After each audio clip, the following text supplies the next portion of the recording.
For today's video na ay CRF 150L ring nga gidala sa atoa kay pitik na daw kay iyahang monoshock.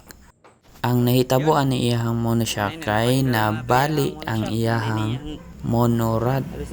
Ang rason nga no nabali ni iyahang monorod kay kaning part diri sa linkage nga gikabitan sa iyahang monoshock kay nag-stock up na. By the way, 8 months pa lang daw ni iyahang CRF 150 pero ang bearing sa iyahang linkage taya na kayo.